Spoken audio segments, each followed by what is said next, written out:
Alkanes का हमने nomenclature देखा, अल्केन्स के बारे में हमने पढ़ा। इस टॉपिक में हम अल्केन्स की प्रिपरेशन देखते हैं।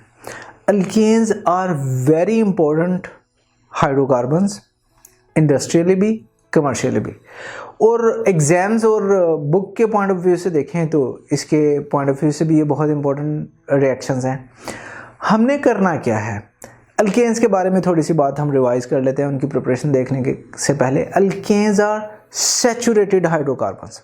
सैचुरेटेड हाइड्रोकार्बन्स का मतलब कि हर कार्बन की जो वैलेंसी है वो सिंगल बॉन्ड ने फिल की हुई है, यानी कि ऐसे हाइड्रोकार्बन्स जिनके अंदर एक भी डबल या ट्रिपल बॉन्ड ना हो वो हमारे अल्केन्स होते हैं। इसके प्रिपरेशन के लिए ये हम 5 रिएक्शंस देख सकते हैं। हम वन बाय वन स्टडी करते हैं इनको। सबसे पहले जो हम रिएक्शन देखते हैं वो है hydrogenation of unsaturated hydrocarbons. Unsaturated hydrocarbons कौन से होंगे, जिनके अंदर डबल या ट्रिपल बॉन्ड होगा। इस केस में हम डबल बॉन्ड यूज करेंगे। अब डबल बॉन्ड में हमने हाइड्रोजन ऐड करनी है। हाइड्रोजिनेशन का मतलब है एडिशन ऑफ हाइड्रोजन।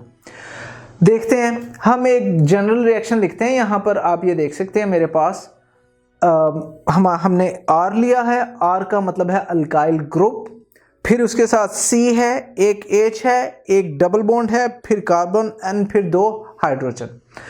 ये जो कार्बन है इसने सिंगल बॉन्ड हाइड्रोजन से बनाया हुआ है, डबल बॉन्ड दूसरे कार्बन से, और ये जो कार्बन है इसने 2 हाइड्रोजन एटम्स के साथ बॉन्ड बनाया और 2 बॉन्ड्स उसने दूसरे कार्बन के साथ बनाया। हम क्या करेंगे, हाइड्रोजन का मॉलिक्यूल लेंगे जिसमें 2 हाइड्रोजन है।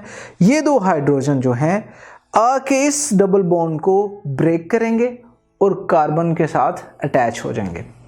और आप देखिए जब ये यहाँ पर रिएक्शन कंप्लीट होगा तो हमारे पास जो प्रोडक्ट बनी वो R अगेन एक अल्काइल ग्रुप है, CH2 CH3। अब ये जो CH2 है वहां पे देखिए, वहां पे ये CH था और डबल बॉन्ड था दूसरे कार्बन के साथ। तो पहली बात तो डबल बॉन्ड खत्म हुआ यहां पर। दूसरी बात, जहां CH था वहां पे ये जो हाइड्रोजन था ये यहां से उस कार्बन के पास चला गया। दूसरा जो कार्बन था जिसके पास 2 H थे, अब उसके पास कितने H हैं आप देख सकते हैं, 3 H हैं और सिंगल बॉन्ड है। इसका मतलब इन दोनों कार्बन एटम्स ने सिंगल बॉन्ड्स बनाए हैं, या तो हाइड्रोजन के साथ या नेबरिंग कार्बन के साथ। तो ये हमारा एक अल्केन बन गया। ये रिएक्शन जो है ये इंपॉर्टेंट रिएक्शन है। इसमें आप देख सकते हैं जो हमने कैटलिस्ट यूज किया है वो है निकल, और जो टेम्परेचर है वो 200 डिग्री से 300 डिग्री सेंटीग्रेड तक हमने यूज किया है। तो ये रिएक्शन था जनरल रिएक्शन। जनरल रिएक्शन का मतलब ये है कि हमने R यानी एक अल्काइल ग्रुप यहां पे यूज किया था। अब हम एक स्पेसिफिक रिएक्शन देख लेते हैं। उस स्पेसिफिक रिएक्शन में हम एक ईथीन लेते हैं। अगेन ये ईथेन से बना है, क्योंकि इसमें डबल बॉन्ड है इसलिए हम इसे ईथीन कह रहे हैं। 2 हाइड्रोजन के एटम जो हमें हाइड्रोजन के मॉलिक्यूल से मिलेंगे वो एक एक कार्बन के पास जाके अटैच हो जाएंगे, और जो हमें प्रोडक्ट मिलेगी इससे वो मिलेगी ईथेन। अब यहाँ पे आपने देखा हमने टेम्परेचर जो है वो यूज किया है 200 टू 300 डिग्री सेंटीग्रेड। एक चीज हम ऑर्गेनिक केमिस्ट्री में बार बार करने वाले हैं, बार बार पढ़ने वाले हैं, और वो होगी ease of reaction. Ease of reaction का क्या मतलब है, जो जितना इजीली हो जाए वो ईज ऑफ रिएक्शन कहलाएगी। फॉर एग्जाम्पल मैं अगर आपसे 2 रिएक्शन की बात करूं, एक वो जो 25 डिग्री सेंटीग्रेड पे हो रहा है, दूसरा जो 100 डिग्री सेंटीग्रेड पे हो रहा है, तो किसमें ज्यादा ईज ऑफ रिएक्शन है, जो रूम टेम्परेचर यानी 25 डिग्री सेंटीग्रेड पे हो रहा है। अब हम टेम्परेचर के बारे में इतने फंसे क्यों हो रहे हैं या इतना क्यों केयर कर रहे हैं, क्योंकि इंडस्ट्रियली हायर टेम्परेचर का मतलब है हायर कॉस्ट। ज़्यादा टेम्परेचर अटेन करने के लिए आपको ज़्यादा फ्यूल बर्न करना पड़ता है, और आपको पता है आजकल तो हमारे यहाँ फ्यूल की प्राइसेस वैसे ही बहुत ज़्यादा हैं। तो हम चाहते हैं कि समहाउ इस रिएक्शन की जो कॉस्ट है वो कम करें। इसका मतलब है जो टेम्परेचर है उसको कम करें। उसके लिए हम क्या करते हैं, कुछ ऐसा कैटलिस्ट यूज़ करते हैं जो यही रिएक्शन रूम टेम्परेचर पे करते हैं। तो hydrogen can also be carried out with platinum या प्लेडियम, ये दोनों हमारे पास मेटल हैं, इनकी हेल्प से हम यही टेम्परेचर, रूम टेम्परेचर पे भी ये रिएक्शन करवा सकते हैं। बट ऑब्वियसली ट्रेड ऑफ ये है कि ये मेटल्स बजाते खुद बहुत एक्सपेंसिव होती हैं। लेकिन हम रिएक्शन देखते हैं, इसको हम सेबेटियर एंड सेंड्रेंस रिएक्शन कहते हैं। अब ये इंडस्ट्रियली किस काम में यूज़ होता है, ये आपकी बुक में कुछ ऐसे लिखा हुआ है, जहाँ पर हम बताना ये चाह रहे हैं कि हम इसे वेजिटेबल घी बनाने के लिए इस्तेमाल करते हैं। किससे? वेजिटेबल ऑयल से। वेजिटेबल ऑयल की हम हाइड्रोजनेशन करते हैं, यानी वेजिटेबल ऑयल में हम हाइड्रोजन ऐड करते हैं। इसका मतलब है वेजिटेबल ऑयल में जगह है हाइड्रोजन ऐड करने की। इसी वजह से हम कहते हैं वेजिटेबल ऑयल जो है वो अनसैचुरेटेड फैटी एसिड्स हैं।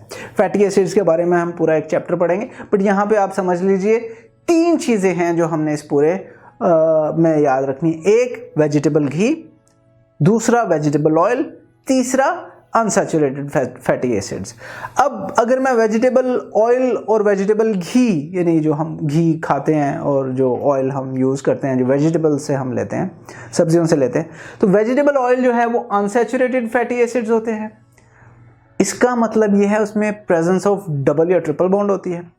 वेजिटेबल घी जो है वो सैचुरेटेड फैटी एसिड्स होते हैं। इसका मतलब उसमें डबल या ट्रिपल बॉन्ड नहीं होते। तो ये तो था हमारा preparation from hydrogenation of unsaturated hydrocarbons. Next जो हम देखते हैं वो है अल्काइल हैलाइड से। अल्काइल हैलाइड की तरफ जाने से पहले नाम से पता लग रहा है इसमें 2 चीज़ें हैं, अल्काइल एंड हैलाइड। हैलाइड जो है हैलोजन को हम कहते हैं, और हैलोजन्स हमें मालूम है 7th ग्रुप के एलिमेंट्स को हम हैलोजन्स कहते हैं। उनमें से कोई एक चीज़ होगी, उसे हम अमूमन X से जाहिर करते हैं, और उसके साथ हम देख सकते हैं ये हमारे पास X है, और X के साथ 1 कार्बन, 2, 3, 4 करते करते जितने मर्जी कार्बन यहाँ हो सकते हैं। तो ये जो कार्बन वाला पार्ट है इस ग्रुप का, इसे हम अल्काइल ग्रुप सिंपली कह देते हैं, या कार्बन चेन भी कह देते हैं इसे। और जहाँ हमारा हैलोजन लगा हुआ है, हैलोजन जो है हमारा हैलाइड है। वो अगर क्लोरीन होता इसकी जगह तो वो क्लोराइड होता, ब्रोमीन होता तो ब्रोमाइड होता, आयोडीन होता तो आयोडाइड होता, फ्लोरीन होता तो फ्लोराइड होता। तो हमारे अल्काइल हैलाइड में ये 2 चीज़ें होती हैं, अल्काइल एंड हैलाइड। अब जो चीज़ हम यहाँ मेंशन नहीं कर रहे और आपने अंडरस्टूड लेनी है, और अक्सर बुक्स में तो ये लिखा भी नहीं होता, कि जहाँ हम कार्बन ले रहे हैं अगर हमने नहीं कुछ जाहिर किया तो उसके ऊपर एक हाइड्रोजन है यहाँ, और एक नीचे हाइड्रोजन है, यानी कि और उसके साथ फिर एक कार्बन, कार्बन के नीचे हाइड्रोजन, ऊपर हाइड्रोजन, और हर कार्बन के साथ जहां हमने कुछ मेंशन नहीं किया था वहां अंडरस्टूड है, आपने लिखा हो या ना लिखा हो, ये समझ लेना है कि वहां ऐसे हाइड्रोजन एटम्स होंगे। तो एनीवे, इस अल्काइल हैलाइड में हमारे पास एक हैलोजन होगा और एक कार्बन की चेन होगी, और बेसिकली ये हैलोजन भी क्या बता रहा है कि यहाँ एक हाइड्रोजन था जिसे हमने निकाल दिया और उसकी जगह ये X लगा दिया। और हमने पढ़ा है कि अगर किसी अल्केन में से हाइड्रोजन निकाल दें तो जो चीज़ बनेगी हम उसे अल्काइल कहते हैं। तो एनीवे, ये जो कार्बन चेन है इसे हम कहेंगे ये अल्काइल है, और ये हमारे पास हैलाइड है। तो इस पूरे को हम इतना बड़ा लिखने की बजाय सिंपली R से लिख देते हैं। R का एग्जैक्टली आपने दिमाग में यही रखना है कि यहाँ एक कार्बन चेन है, वो कुछ भी हो सकती है। R की जगह मिथाइल हो सकता है, इथाइल, प्रोपाइल, ब्यूटाइल, पेंटाइल, कुछ भी हो सकता है जो अभी हमने यहाँ पर शो नहीं किया, बट सिंप्लीफाइड फॉर्म में हम उसे अल्काइल हैलाइड या RX के तौर पे लिखते हैं। तो बुक में आपकी एक चीज़ लिखी हुई है कि an alkane is produce with an alkyl halide. जब एक अल्काइल हैलाइड रिएक्ट करता है जिंक के साथ in the presence of an aqueous acid, यहाँ पे कुछ चीज़ें आ गई। एक अल्केन के बारे में हमें मालूम है, दूसरी एक्वियस एसिड, ये हम देखते हैं। थर्ड अल्काइल हैलाइड जो भी हमने डिटेल में देख लिया। एक्वियस एसिड क्या होता है? एक्वियस एसिड क्या होता है वैसे? Anything which gives hydrogen positive ions in water is called an acid. ठीक है, और हमने कहा यहाँ आप देख सकते हैं जो 7th ग्रुप के एलिमेंट्स हैं जिनमें फ्लोरीन, क्लोरीन, ब्रोमीन, आयोडीन, ये सारे हैलोजन्स हैं, HX में जो कि एसिड हम देखते हैं, X कुछ भी हो सकता है। अगर F है तो ये HF होगा, अगर X की जगह Cl रख दें तो ये HCl होगा, अगर X की जगह Br रख दें तो ये HBr होगा, हाइड्रोजन ब्रोमाइड। I रख दें तो हाइड्रोजन आयोडाइड। और ये सारे एसिड हैं, क्योंकि इनको जब भी हम पानी में डालते हैं, वाटर में डालते हैं, तो what do? They give of H positive ions. पानी में डालते हैं एसिड, पानी में डालेंगे तो जो चीज बनेगी वो कहलाएगी एक्वियस एसिड। अब अगर हम आपकी बुक के रिएक्शन की बात करें तो वहां क्या है, हमारे पास एक RX दिखाया गया है जिसे उन्होंने कहा है ये अल्काइल हैलाइड है, फिर उसके साथ जिंक है, फिर H plus and X negative है।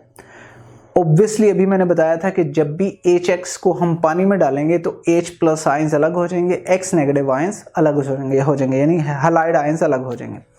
तो यहाँ पे क्या होगा, जो अल्काइल हैलाइड है उसे हमने कलर ही इस तरह किया कि आपको नजर आ जाए, RX। तो R के साथ ये जो H है ये जाके कनेक्ट हो जाएगा, जुड़ जाएगा, RH। और जो जिंक है उसके पास एक X वो जो RX से निकला और एक X वो जो HX से निकला, वो दोनों जिंक के साथ लग जाएंगे, कनेक्ट हो जाएंगे, बॉन्ड बना लेंगे, और हमारे पास जो बनेगा वो जिंक हैलाइड बनेगा, जिसे हमने ZnX2 से जाहिर किया है, और RH। अभी मैंने आपको थोड़ी देर पहले बताया था कि अल्काइल ग्रुप होता क्या है, अल्केन में से हाइड्रोजन निकाल दें तो अल्काइल बन जाता है, और अगर अल्काइल के साथ वापस हाइड्रोजन लगा दें तो क्या बनेगा, अल्केन बनेगा, जो हम यहाँ पे देख रहे हैं। ये अगेन एक जनरल रिएक्शन था। एक स्पेसिफिक रिएक्शन देख लेते हैं जहां X की जगह I ले लेते हैं और R की जगह मीथाइल ले लेते हैं। तो जो CH3I है ये मिथाइल आयोडाइड है, फिर जिंक, फिर हम जो भी अल्काइल हैलाइड लेंगे उसी का एसिड लेंगे, यानी हाइड्रोजन आयोडाइड लेंगे।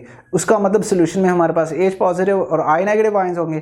तो वो ही होगा जो हमारा एसिड से H आ रहा है, वो हमारे मिथाइल ग्रुप के साथ जाके कनेक्ट हो जाएगा, और मिथाइल के साथ जो आयोडीन है वो दूसरे आयोडीन के साथ मिलकर जिंक के साथ बॉन्ड बनाएगा और हमारे पास जिंक आयोडाइड बन जाएगा।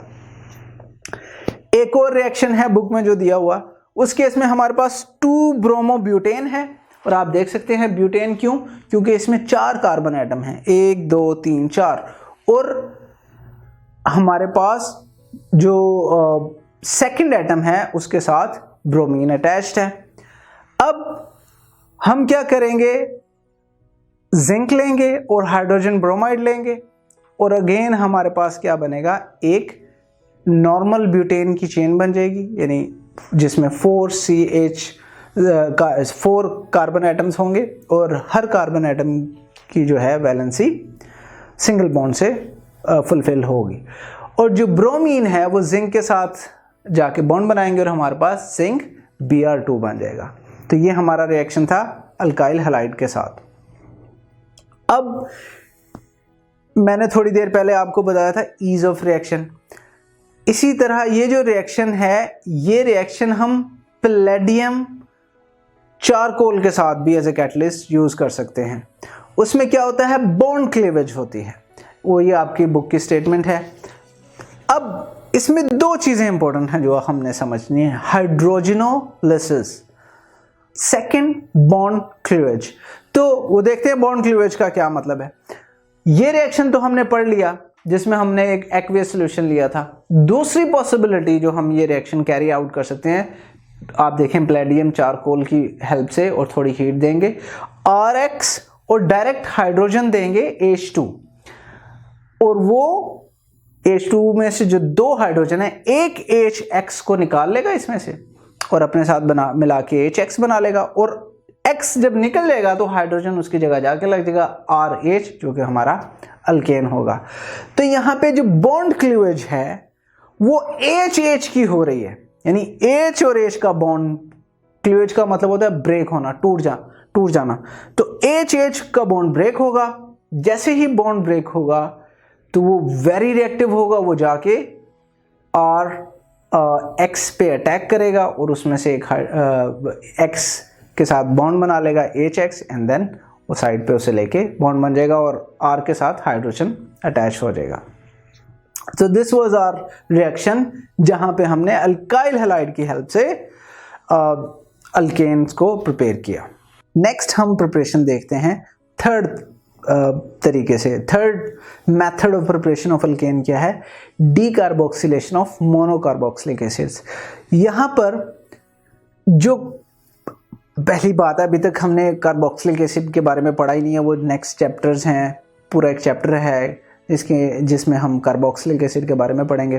फिर डीकार्बोक्सिलेशन का मतलब क्या है वो भी देखेंगे आगे। तो बुक की स्टेटमेंट अगर हम देखें तो कहते हैं कि when a concentrated solution of sodium या potassium salt of a monocarboxylic acid is electrolyzed, तो एक अल्केन प्रोड्यूस होता है। यहाँ पे दो चीजें इंपॉर्टेंट हैं समझने वाली, एक मोनोकार्बोक्सिलिक एसिड, नेक्स्ट इलेक्ट्रोलाइज्ड। तो सबसे पहले देखते हैं मोनोकार्बोक्सिलिक एसिड का क्या मतलब है। अब आप ये देखिए कि पिछले टॉपिक में हम एक चीज पढ़ के आए मेथड ऑफ प्रिपरेशन में कि अल्काइल हैलाइड क्या होते हैं। उसमें हमने देखा था कि एक कार्बन एटम्स की चेन होती है जिसे हमने अल्काइल से कहा कि ये अल्काइल है, और उसके साथ एक हैलाइड ग्रुप लगा होता है। ये जो अल्केन की चेन है ये तो हर एक में ही होगी, ये तो हर हाइड्रोकार्बन में सेम ही होगी, यानी कि डिफरेंट हो सकते हैं बट उसमें दो ही चीज़ें होंगी, या कार्बन या हाइड्रोजन। जो चीज़ चेंज होती है वो ये X की जगह फंक्शनल ग्रुप है जो चेंज होता है। इस केस में हमारे पास फंक्शनल ग्रुप है हैलोजन, इस वजह से ये हैलाइड है। इसका मतलब है कार्बोक्सिलिक एसिड के केस में यहां कुछ और होगा। वो क्या होगा जो इसे कार्बोक्सिलिक एसिड बनाएगा? यहां पे अगर मैं इस क्वेश्चन मार्क की जगह चेंज कर दूं, C डबल बॉन्ड OH लगा दूं, तो that will become carboxylic acid. तो ये जो हमारे पास C डबल बॉन्ड OH है ये बता रहा है कि ये पूरी चीज जो है ये कार्बोक्सिलिक एसिड है, जिसमें दो चीजें हैं अगेन, एक अल्काइल ग्रुप और एक C डबल बॉन्ड OH। आसानी के लिए हम क्या करते हैं, ये पूरी कार्बन की चेन को हटा के R लगा देते हैं, और C double bond OH is alkyl plus carboxylic group जो है, और ये पूरा कहलाएगा कार्बोक्सिलिक एसिड। जिसमें ये सिंगल होगा उसे हम कहेंगे, एक ही होगा उसे कहेंगे मोनोकार्बोक्सिलिक एसिड। मैं बार बार एसिड कह रहा हूं, अभी हम एसिड की डेफिनेशन पढ़ के आए हैं। एसिड ऐसी चीज होती है जो वाटर के अंदर H प्लस आयंस दे, तो यहां से H निकल जाएगा और जो चीज पीछे बचेगी RC डबल बॉन्ड O, वो हमारे पास वहां पे कोई सॉल्ट बन जाएगा, हम देखेंगे आगे। बट H देता है, इसी वजह से ये कार्बोक्सिलिक एसिड है। अब हम क्या करते हैं, ऑब्वियसली जब इसने एक H दे दिया तो H पॉजिटिव आयन बन के निकला, यहाँ पे नेगेटिव चार्ज आ जाएगा, और यहाँ पर हमने ये बेसिकली एक न्यूट्रलाइजेशन रिएक्शन से हमें मिला, एसिड और बेस को मिक्स किया, बेस थी सोडियम हाइड्रोक्साइड, सोडियम हाइड्रोक्साइड से बना सोडियम। अब ये पूरा जो था ये हमारा कार्बोक्सिलिक एसिड था मोनो, क्योंकि इसमें एक C डबल बॉन्ड OH था, उसकी जगह हमने लगा दिया सॉल्ट सोडियम। तो ये जो चीज बनी हमारी बनी sodium salt of monocarboxylic acid. तो यहां तक तो हम पहुंच गए कि सोडियम का सॉल्ट है कार्बोक्सिलिक एसिड का। अब ये जो C डबल बॉन्ड O है, इसको आसानी के लिए अगर मैं बताऊं तो वो ये है कि एक कार्बन है, उस कार्बन ने डबल बॉन्ड O के साथ बनाया और एक सिंगल बॉन्ड O के साथ है, और उस O के साथ ये सोडियम जाके अटैच हुआ।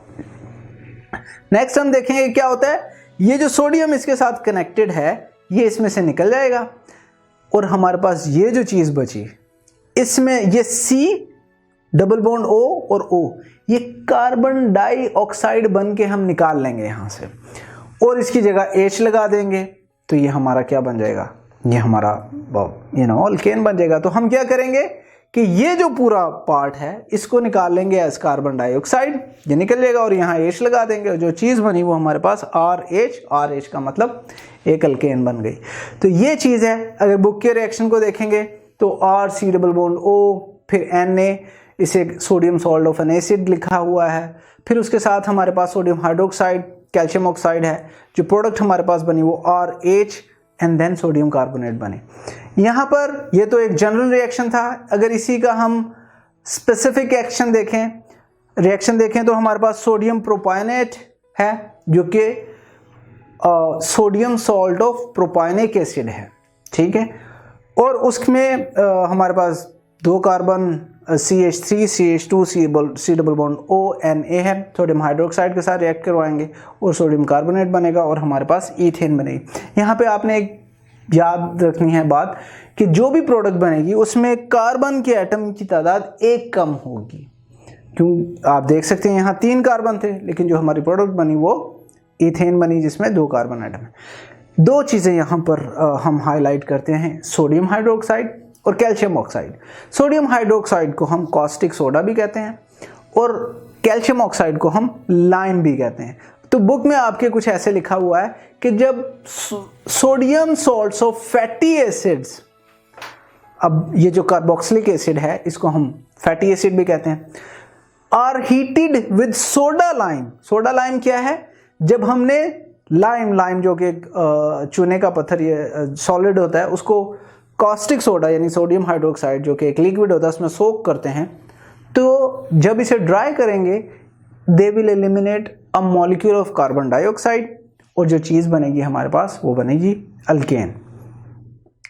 तो ये रिएक्शन जो आपने देखा, this reaction is carried out in a cell, एक सेल में करते हैं जहां पर इलेक्ट्रोलिसिस होता है। अब हम उस पॉइंट पर पहुंच गए कि हम समझते हैं इलेक्ट्रोलिसिस क्या चीज़ है। इलेक्ट्रोलिसिस क्या है? तो इलेक्ट्रोलिसिस की डेफिनेशन हम देखते हैं, a reaction which requires current to move forward is called electrolysis. और ऑब्वियसली ये एक सेल के अंदर होगा, हम देखते हैं। और जिस मेथड से ये रिएक्शन होता है या जो सबसे पहले जिन साइंटिस्ट ने किया था उनका नाम था कोब्स, तो हम इन्हें कोब्स इलेक्ट्रोलिटिक मेथड कहते हैं। इस मेथड में क्या होता है, मोनोकार्बोक्सिलिक एसिड को इलेक्ट्रोलाइज किया जाता है जिसकी वजह से अल्केन प्रोड्यूस होते हैं। बट जो अल्केन बनेगा वो सिमेट्रिकल नेचर का होगा क्योंकि एक R दूसरे R से बॉन्ड बनाएगा। अब R में अगर एक R में अगर 2 एटम हैं तो दूसरे में भी 2 होंगे, तो इसमें जो एक R में है वही 2 R में, इस वजह से हम कहते हैं ये एक सिमेट्रिकल अल्केन बनाएगा। तो ये रिएक्शन देखते हैं और ऑब्वियसली इस रिएक्शन में हम मीथेन नहीं बना सकते क्योंकि मीथेन तो एक कार्बन एटम पे मुश्तमिल होता है। तो होता क्या है, हम 2 एटम्स लेंगे, 2 मॉलिक्यूल्स लेंगे 2 और C डबल बॉन्ड ONA के, जो क्या है हमारा sodium salt of carboxylic acid है। वाटर के साथ इसका रिएक्शन होगा, इलेक्ट्रोलिसिस होगा वाटर में और जो चीज़ हमें मिलेगी वो R बॉन्ड R होगा जो कि अगेन एक अल्केन होगा, उसके साथ carbon dioxide, sodium hydroxide and hydrogen gas मिलेगी। देखते हैं कैसे होता है। तो सॉल्ट है इसलिए 2R C double bond ONA में से पहले Na अलग हो जाएगा, फिर हमारे पास 2R C double bond O negative बच जाएगा। इस 2R C double bond O negative में हम देख सकते हैं ये जो C डबल बॉन्ड O है ये अलग हो जाएगा, इसे हमने हाईलाइट कर दिया। ये ऐसे कार्बन डाइऑक्साइड अलग होगा, जब ये अलग हो जाएगा तो हमारे पास 2 R बच जाएंगे। अब एक R दूसरे R के साथ बॉन्ड बना लेगा और जो चीज़ बनेगी हमारे पास R मतलब एक अल्केन बन जाएगा। तो यही रिएक्शन अगर हम इसकी एक एग्जांपल देखें तो वो एसीटेट आयन हमने लिया है। अब यहाँ पे हमने पोटेशियम एसीटेट लिया है, ये एसिटिक एसिड से बना है। एसिटिक एसिड का फार्मूला होता है CH3C double bond OH, H की जगह हमने पोटेशियम लगा दिया तो ये सोडियम एसीटेट बन गया। वाटर की प्रेजेंस में होगा ऑब्वियसली क्योंकि इलेक्ट्रोलिसिस के कैरी आउट करने के लिए हमें वाटर की ज़रूरत होती है। जो चीज़ हमारे पास बनेगी वो CH3C double bond O negative और पोटेशियम आयन बनेगा। अब ये जो नेगेटिव आयन है ये हमारा यहाँ से हम अपना अल्केन बनाएंगे। तो इसकी एग्जांपल हमने देख ली। इसको रिएक्शन देखेंगे अगर हम, ये जो नेगेटिव पार्ट है ये एनोड पर चला जाएगा और जो पॉजिटिव पार्ट है वो कैथोड पे चला जाएगा। अब ये जो नेगेटिव पार्ट एनोड पे जाएगा यानी एसीटेट आयन, इस केस में सोडियम एसीटेट, ये अपने 2 इलेक्ट्रॉन दे देगा जब ये 2 इलेक्ट्रॉन दे देगा तो ऑक्सीजन के ऊपर आप देख सकते हैं हमने एक छोटा सा डॉट लगाया हुआ है। डॉट का मतलब है ये अब रेडिकल बन गया, फ्री रेडिकल बन गया। फ्री रेडिकल का मतलब वो चीज जो इलेक्ट्रॉन डेफिशिएंट होती है, जिसमें इलेक्ट्रॉन की कमी है। आप देखें ऑक्सीजन को डबल बॉन्ड बनाने की जरूरत है लेकिन उसने सिंगल बनाया हुआ है, इसका मतलब उसमें एक इलेक्ट्रॉन की डेफिशिएंसी है जो उसने दे दिया। ये हमारे पास जो C डबल बॉन्ड O है ये अलग हो जाएगा CO2 बन के, और हमारा जो CH3 है इनके ऊपर हम डॉट लगा देंगे। इस डॉट का मतलब अगेन ये है कि जो फ्री रेडिकल है वो शिफ्ट हो गया CH3 पे, और ये CH3 दूसरे CH3 के साथ मिलके बॉन्ड बना लेगा, और CH3 हमारा अल्केन है, इस केस में ईथेन। इसी तरह अगर हम देखें कैथोड पे क्या जाएगा, कैथोड पे हमारे पास नेगेटिव जो पॉजिटिव चीज़ है वो जाएगी। अब वहाँ पे क्या है, ये जो 2 इलेक्ट्रॉन ट्रैवल करके गए इसने जाके वाटर को इलेक्ट्रोलाइज कर दिया। इलेक्ट्रोलाइज करने का मतलब है उसको कन्वर्ट कर दिया हाइड्रोक्साइड आयन में, और हाइड्रोजन गैस रिलीज हो जाएगी। ये जो हाइड्रोक्साइड आयन बना इसने पोटेशियम के साथ रिएक्ट किया और पोटेशियम हाइड्रोक्साइड बना दिया, और इस तरीके से हमारा रिएक्शन जो है ये कंप्लीट हो गया। तो इसके साथ हमने कोब्स के रिएक्शन से डीकार्बोक्सिलेशन ऑफ मोनोकार्बोक्सिलिक एसिड भी देख ली। नेक्स्ट जो हमारा टॉपिक है उसमें हम कार्बोनाइल कंपाउंड से अल्केन को प्रोड्यूस करेंगे, वो देखते हैं। अब आगे बढ़ने से पहले हमें ये पता होना चाहिए कि कार्बोनाइल कंपाउंड्स क्या होते हैं। कार्बोनाइल कंपाउंड्स के अंदर एक C एक डबल बॉन्ड O होता है और 2 साइड पर R या H होगा, जो आप देख सकते हैं। इस केस में हमारे पास अगर दोनों साइड पे R हो तो ये कीटोन कहलाएगा, अगर एक साइड पे H हो और दूसरी साइड पे R हो तो ये हमारा अल्डिहाइड कहलाएगा। तो बेसिकली जो C डबल बॉन्ड O है और ये जो साइड है इनको निकाल दें तो ये जो C डबल बॉन्ड O है ये हमारा कार्बोनाइल कंपाउंड कहलाएगा। और इसी से मैंने आपको बताया अगर दोनों साइड पे R होगा यानी एल्काइल ग्रुप होगा तो कीटोन बनेगा, एक साइड पे R दूसरी साइड पे H होगा तो ये अल्डिहाइड बन जाएगा। और उसकी एग्जांपल भी हम देख लेते हैं। RC double bond OR and RC double bond OH हमारा जो है अल्डिहाइड है। अब हम क्या कह रहे हैं, बुक का एक स्टेटमेंट है जिसमें बहुत सारी चीज़ें लिखी हुई हैं कि हमारे पास कार्बोनाइल कंपाउंड से हम अल्डिहाइड या कीटोन्स की रिडक्शन करेंगे या क्लेमेंसन रिएक्शन से या वुल्फ किर्चनर रिएक्शन से। अब यहाँ पर कुछ चीज़ें इंपॉर्टेंट हैं, वो चीज़ें देखते हैं। एक क्लेमेंसन रिडक्शन या वुल्फ किर्चनर्स रिडक्शन को समझने से पहले ऑक्सीडेशन की बात कर लें। आई एम श्योर हम सबको पता है addition of oxygen is called oxidation, addition of hydrogen is called reduction. तो इस केस में हमने देखा था कि हम हाइड्रोजन ऐड कर रहेंगे, हाइड्रोजन ऐड करने का मतलब है हम यहाँ पर रिडक्शन करेंगे, किसकी, या अल्डिहाइड की या कीटोन की। तो क्लेमेंसन रिएक्शन हम यूज करते हैं फॉर रिड्यूसिंग कीटोन, किसकी हेल्प से, जिंक अमलगम और एक हमारे पास हाइड्रोक्लोरिक एसिड होगा, ये एज ए कैटलिस्ट हम यूज करते हैं। तो उसकी एग्जांपल देखते हैं आगे।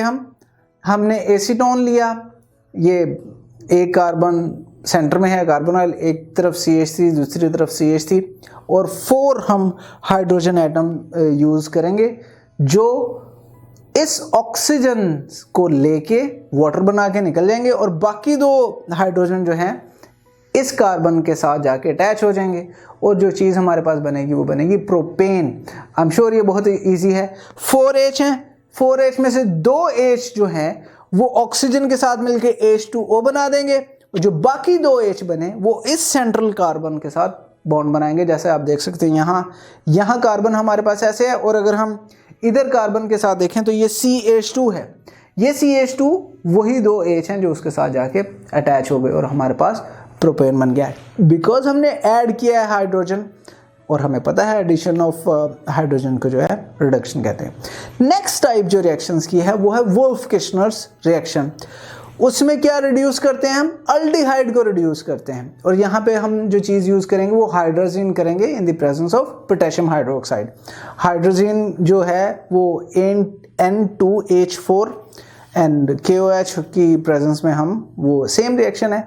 इस केस में ऑब्वियसली आप देख सकते हैं हमारे पास लेफ्ट साइड पे जो है वो अल्काइल ग्रुप है CH3, एक तरफ हमने कहा था H होगा, H है, तो ये हमारा अल्डिहाइड है जिसे हम एसिटाल्डिहाइड भी कहते हैं। तो यहाँ पे 2 हाइड्रोजन है, रिएक्शन एग्जैक्टली सेम होगा। ये ऑक्सीजन को लेंगे और चले जाएंगे साइड पर, और हमारे पास जो हाइड्रोजन है ऑलरेडी एक वहाँ पर मौजूद है, 2 और वहाँ पे जाके लग जाएंगे और हमारे पास CH3 बन जाएगा। तो ये हमारे पास अगेन ईथेन बन गया और हमने यहाँ पे रिड्यूस कर दिया। लास्ट जो रिएक्शन है जिसकी हेल्प से हम अल्केन को प्रिपेयर करेंगे वो है फ्रॉम ग्रिग्नॉड रिएजेंट्स। अब Grignard reagents are very important and आप आगे जाके देखेंगे, हम इस पे बड़ी डिटेल में स्टडी करेंगे। यहाँ पर स्लाइटली इसको डिस्कस कर लेते हैं। ग्रिग्नॉड रिएजेंट्स को हम अल्काइल मैग्नीशियम हैलाइड भी बोलते हैं, यानी इसके अंदर 3 चीज़ें होती हैं, अल्काइल ग्रुप, मैग्नीशियम एंड उसके साथ कोई ना कोई हैलाइड होगा। अल्काइल को हम R से जाहिर करते हैं, मैग्नीशियम को हम Mg ही लिखते हैं, X हम लिख देंगे। अब ये RMgX बेसिकली ग्रिग्नॉड रिएजेंट है। तो हम क्या करेंगे, इसकी एग्जांपल देख लेते हैं रिएक्शन की। इस केस में हमारे पास मिथाइल ग्रुप है, फिर मैग्नीशियम है, फिर ब्रोमीन है, वाटर है, हमारे पास एक अल्कोहल होगी CH3OH। अब ये जो हमारा वाटर है, और वाटर का जो H है वो पार्शियली पॉजिटिव चार्ज है, जो कार्बन है वो हमारा मैग्नीशियम की वजह से, और यही ग्रिग्नॉड रिएजेंट की खासियत है कि वो पार्शियली नेगेटिव चार्ज हो जाएगा। तो ये हाइड्रोजन यहाँ से निकल के उस CH3 के साथ जाके बॉन्ड बनाएगा और CH4 कर देगा, और ये जो OH है यहाँ से निकल के मैग्नीशियम के साथ बन के मैग्नीशियम ब्रोमीन और हाइड्रोक्साइड ऐसे हो जाएगा, और जो चीज़ हमें मिलेगी वो मिलेगी मीथेन। ये ईथर की प्रेजेंस में ये रिएक्शन होता है। एक रिएक्शन, दूसरा रिएक्शन अगेन हम देख सकते हैं, वहाँ भी सेम है, HOH है, एंड अगेन मैग्नीशियम ब्रोमाइड जो है वो निकल जाएगा, मैग्नीशियम ब्रोमीन के साथ ही रहेगा, OH जाके साथ उसके कनेक्ट हो जाएगा, और जो CH3CH2 है उसके साथ हमारा एक H जाके कनेक्ट हो जाएगा, और हमें जो चीज़ मिलेगी वो ईथेन मिलेगी। तो दैट्स इट, ये थी हमारे general methods of preparation of alkane. Hope आपको समझ आई होगी। अगर आप ये लेक्चर कंप्लीट देखना चाहते हैं और बेशुमार MCQs और उनके एक्सप्लेनेशन चाहते हैं तो कृपया अभी गूगल प्ले स्टोर पे जाइए और डाउनलोड कीजिए ऐप हिप्पो ई-लर्निंग प्रोग्राम, और इससे खुद भी फ़ायदा उठाइए और साथ साथ अपने फ्रेंड्स एंड क्लास फेलोज को भी रेकमेंड कीजिए। And don't forget to like this video and subscribe to our channel. धन्यवाद।